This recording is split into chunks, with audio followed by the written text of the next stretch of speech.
오늘 전도자 솔로몬은 그래요. 하늘 아래 솔로몬처럼 부귀영화를 누리고 지혜를 소유했던 사람이 없어요. 그런 그가 참 지혜롭게 사는 사람들이 어디 있는가 하고 많이 연구를 했다. 하늘 아래에 있는 사람들이 열심히 고생하며 살아가는 그 사람들을 만나보고 살펴보고 연구를 하고 연구를 했다 하는 거예요. 지혜를 소유하고 있는가? 헛되지 않은 삶을 이루어가고 있는가? 때로는 있지요. 막 욕심을 위해서 전쟁을 하고 남의 것을 빼앗고 소위 말하면은 아주 미친 사람 같은 그 미련한 사람들도 왜 그렇게 하는가 쭉 살펴보았다 그래요. 1장 17절은 보면 그랬어요. 내가 다시 지혜를 알고자 하여 미친 것들과 미련한 것들을 알고자 하여 마음을 썼으나 이것도 발음을 잡으려는 것인 줄을 깨달았도다. 왜 그렇게 전쟁을 하고 왜 도둑질을 하고 왜 그렇게 나쁜 방법으로 돈을 벌고 그렇게 할까 하고 가서 그 사람들을 만나보니까 다 헛된 것을 위하여 인생을 살아보면 결국은 빈손인데 그걸 위해서 목숨을 걸고 남을 죽이고 빼앗고 그렇게 살아가더라는 거예요. 자신은 다르게 살아보고자 즐겁게 살아보고자 아주 웃을 일에 힘쓰고 희락을 즐기고 때로는 있지요. 사업을 아주 힘써서 했다는 거예요. 포도원도 확장하고 소떼와 양떼도 많이 거느리고 심지어 많은 여자들을 또 거느려 보기도 하고 돈이 있으니까 노비들도 많이 사서 집에 종들을 많이 들고 크게 사업을 이루어보았다는 거예요.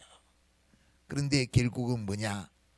그 모든 것이 바람을 잡는 것과 같더라는 거예요. 결국은 있죠.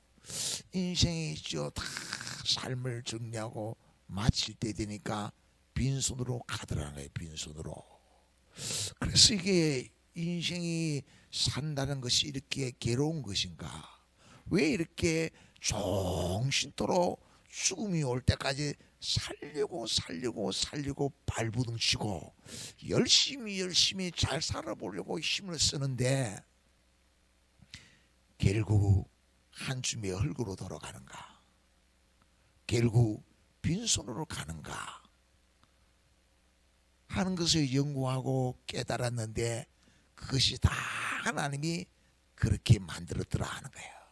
1장 13절 보면 그랬어요. 마음을 다하며 지혜를 써서 하늘 아래에서 행하는 모든 일을 연구하며 살핀 적 이는 괴로운 것이니 하나님이 인생들에게 주사 수고하게 하신 것이라. 여러분 평생 열심히 인생 마칠 때까지 달려가면 있지요. 결국 뭐냐? 고생한 것밖에 안 남아요.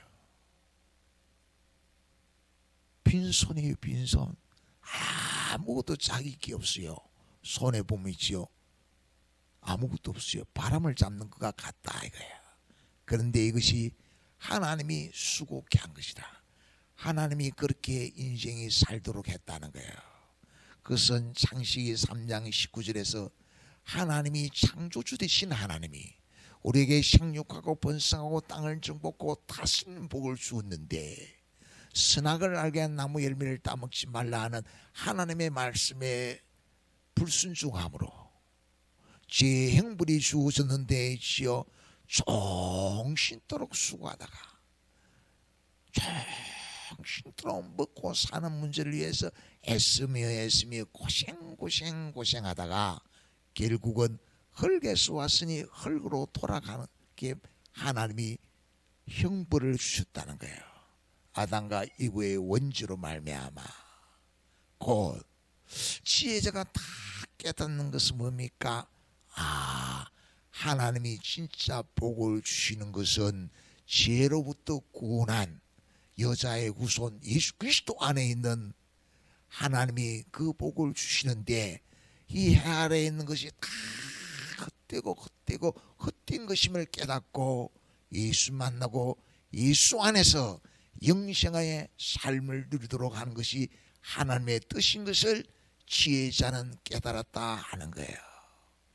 여러분, 가일 아이들문이라고 하는 분이 있지요. 나의 끝 예수님의 시작이라는 책을 썼어요. 거기에 보면 있죠.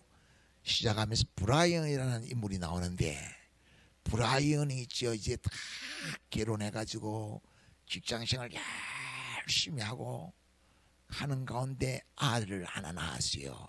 그 아들이 18개월 될 때 다 회사에서 열심히 일하고 퇴근을 해옵니다. 이 18개월 된 아이가 얼마나 재롱을 부리고 또 예수님 찬양도 잘하고 그래요. 아이 만날 기쁨에 행복을 품고 돌아와요. 집에 퇴근해 와서 주차를 하는데, 주차 뒤로 빠꾸해가 주차하는데, 아이는 아이대로 아버지 퇴근하여 온다고 너무 기뻐서 아버지 만나러 대문을 열고 나온 거예요.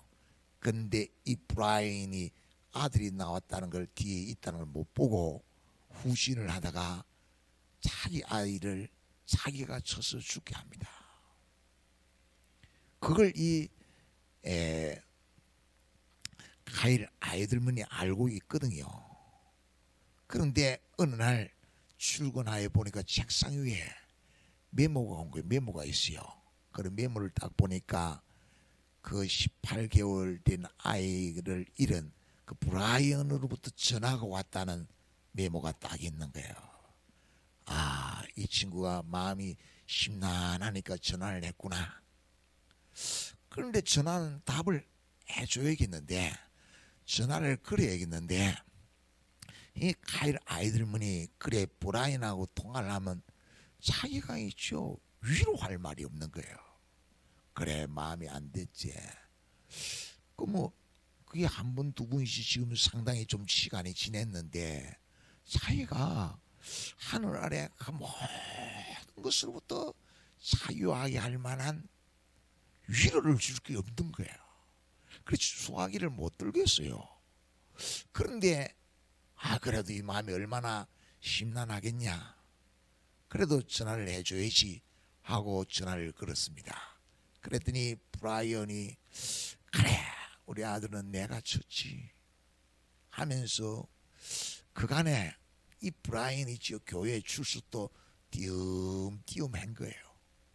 그런데 자기 아들 죽고 나서는 이제 교회 열심히 출석하는 거예요. 예배 시간이 확 달라졌다는 거예요. 무슨 말이냐? 자기 아들 18개월 된 아들을 죽고 나서 하나님 앞에 가서 엉엉 우는 거지요. 애통하는 자 엉엉 우는 가운데 다르게 생각하면 자기가 못 봐서, 인간이 그렇게 한계가 있는 거예요. 우리의 지식도 우리의 지혜도 우리의 능력도 한계가 있지. 한계. 답답해서 하나님 앞에 울고 우는 때 그 마음에 빈 공간이 생겨. 야, 이게 인생인가? 참 사람이 정말 뭐 능력이라는 것이 이것밖에 안 되구나. 자기가 자기 아이가 대문을 열고 뛰쳐나온 것을 못 봤으니까 이게 마음에 허전한 인생이라는 게 있는 기구나 하는 공간이 생기는데, 그 자리에 예수님이 들어오더라는 거예요. 예수님이 딱 자리 잡으면서 그래 예수 믿는 믿음 안에 내가 우리 아들을 천국 가서 다시 만나야겠고, 예수님께 그 모든 우리의 약함도 내려놓고 내 눈물을 닦아주시는 그 위로를 딱 받으니까 주님 안에 거하게 돼요. 주님의 생각과 마음을 다스려주는 통치를 받게 되어지요. 그래서 이 브라이언이 내가 고통에서 자유를 얻었다고, 회복되었다고, 예수 믿고 사는 것이 날마다 새롭다고 하는 그 기쁜 소식을 전하기 위해서 전화를 했는 거예요. 여러분, 그래요. 하늘 아래에서 고생하다가 인생 끝납니다. 어떤 분들은 대통령 돼가지고 있어요. 내가 이러려고 대통령 됐는가 하는 말도 한 사람이 있어요. 나름대로 열심히 했지요. 그런데 결과가 자기가 원하는 결과가 안 된 거예요. 왜 그런 여러 가지 괴로운 일들, 고통스러운 일들, 때로는 실패하는 일들, 때로는 질병 같은 일들이 왜 찾아오는가? 예수 만나게 하기 위해서. 요한복음 14장 6절 읽어봅시다. 시작. 예수께서 이르시되 내가 곧 길이요 진리요 생명이니 나로 말미암지 않고는 아버지께로 올 자가 없느니라. 정신토록 수고하다가 흙에서 와서 흙으로 돌아가고 한 번 죽은 후에 영원한 실패자, 영원한 형벌, 영원한 멸망을 받는데, 거기서 오직 구원받는 일은 우리에게 형벌을 주신 그분이 여자의 우선 예수 그리스도를 보내셔서 내 모든 죄를 다 담당하시고 거기서 참 자유를, 참 해방을, 영원한 산 소망을 누리게 하는데, 헛된 일을 깨닫고 빈 공간이 생길 때 성령님께서 증거해 주는 하나님의 말씀이 들려서 예수님이 길이요 진리요 생명이라고, 예수 믿고 강명을 찾는 거예요. 강명을. 예수 믿고 우리의 약함, 아무리 노력해도 알 수 없고 허무하고 헛되게 끝나는데, 성령님이 오셔서 예수님을 알게 하심으로 대장부가 되게 하셔서 죽음을 이기고 소망을 품고 살고 천국을 누리는, 영생을 누리는 삶을 이루는 거예요. 그래서 고통의 멍에 벗으려고 주께로 나옵니다 하는 거예요.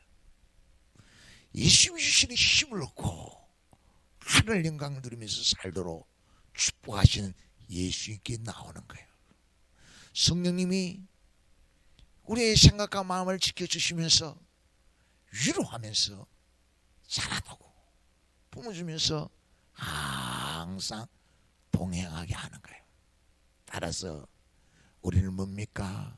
하늘 아래 헛된 것에 모든 것을 던지는 것이 아니고 우리의 영혼을 살리고 우리의 영혼은 아버지가 되신 하나님 앞에서 예배하고 하나님의 미래를 품고 하나님의 목적을 가지고 하나님이 주시는 기쁨을 누리며 소망을 누리며 삶을 이루는 거예요. 그래서 우리는 강명을 찾았다고, 빛을 소유했다고, 빛 안에 가는 삶을 이루어가고 있다고 고백하게 되는 거예요. 우리 가운데 중심에 계셔서 날마다 소망 안에 살게 하고 영생을 누리게 하고 찬송과 감사를 주시며 천국 백성으로 살게 하는 그 삶이 은혜를 사모하며 독수리 날개치며 올라간 같은 강명한 삶임을 믿으시기를 축원합니다.